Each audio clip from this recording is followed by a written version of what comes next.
Historian Victor Davis Hanson says Democrats are heading into a 1980 Carter-esque blowout, and the party's descending into a full left-wing meltdown. Democrats have been left powerless over what VDH says is the escalating dementia of Joe Biden and the terror instilled by the specter of either a president or continued Vice President Harris. The left fears all it did to destroy democracy, the raids, arrests, the gag orders, might boomerang on them. The collapse of hoaxes like Russia collusion, the laptop, 2 impeachments, and 5 criminal trials have left the Democrats in a state of hysteria, disguised by their deranged fantasies. You said recently that you thought that you, as an outspoken critic, could be a target yourself. Some people think that sounds overdramatic, but I'm right there with you. I think that he is so vindictive. How seriously should we be taking that? Well, so I was asked, am I worried about me? And my answer was, I'm worried about all of us. I'm no more worried about me than I am worried about everybody in the country. And the more the Democrats pander with student loan bailouts, executive amnesty, and cannabis, the more obvious, repugnant, and counterproductive it becomes. But that's not all you're going to see until Election Day. Are you ready? Democrats are entering what VDH calls a proverbial cycle of denial, anger, bargaining, depression, and acceptance. The stages of grief. Stage 1, denial. Democrats are going to tell you everything you see isn't true. It's the cheap fake hoax. Cheap fake clips went viral on social media and were picked up by some news outlets. Take a look at this clip, for example. It shows Biden and other world leaders watching a skydiving demonstration before the president is seen walking away and looking in another direction. Outlets claimed that he was sort of just aimlessly wandering away. This is the network that forged documents to beat Bush and covered up the laptop to beat Trump. Did CBS see Biden last night struggling to get inside of a car? We didn't alter that video in any way. And just breaking, Biden just launched a cheap fake task force to coordinate with other social media platforms and fight election misinformation. Nothing threatening about that at all. So don't believe your eyes and ears, and don't believe what you feel either. CBS News polling recently found that 62% of Americans are in favor of a national program to deport all undocumented immigrants, all 11 million of them. So how much support do you think there would be for the White House plan that was announced today? I'd love to sit down with your polling team and show them how they've gotten this wrong. 62% of Americans are wrong. Not a winning strategy. And if Trump's gaining with black voters, the polls must be racist.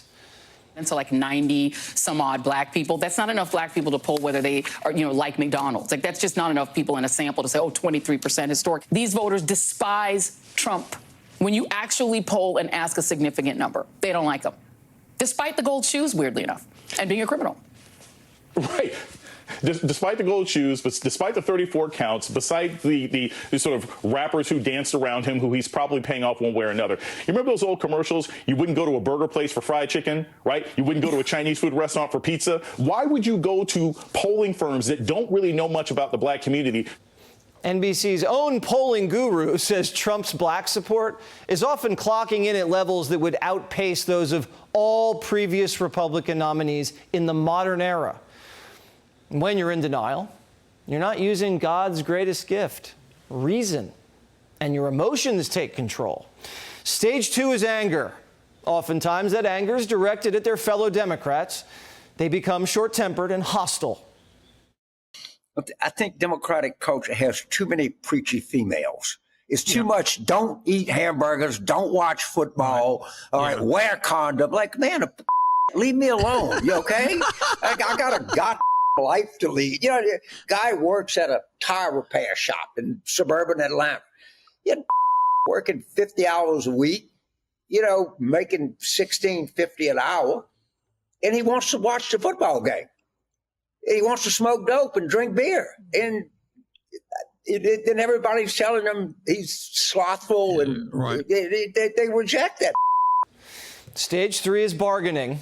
You realize denying and yelling doesn't get you anywhere. So you cope by making trade-offs. It's not that I'm 100% happy with President Biden. but he's someone that we can work with, that American people can work with. It's not sexy, not front page news, but it's really important. That's the kind of man he is. If you show him the problem, if you touch his heart, he will act accordingly. We're going to stay together for the sake of the kids, sleep in separate bedrooms.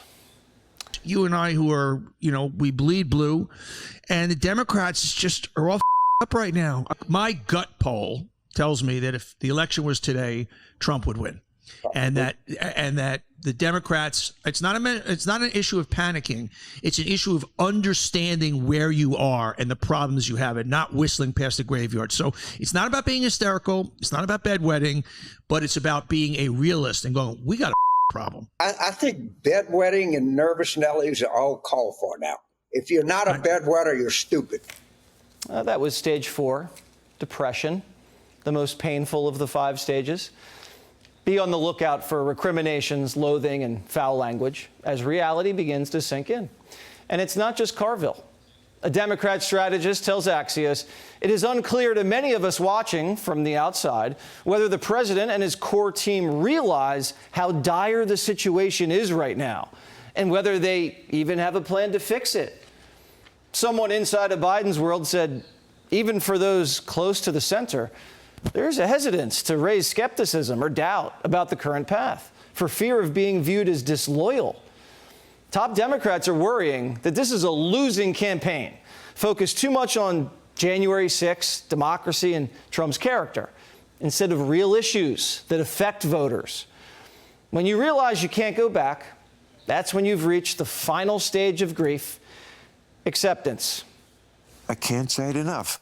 I said it many times, I would vote for his head in a jar of blue liquid over Donald Trump. But that doesn't mean that I'm not.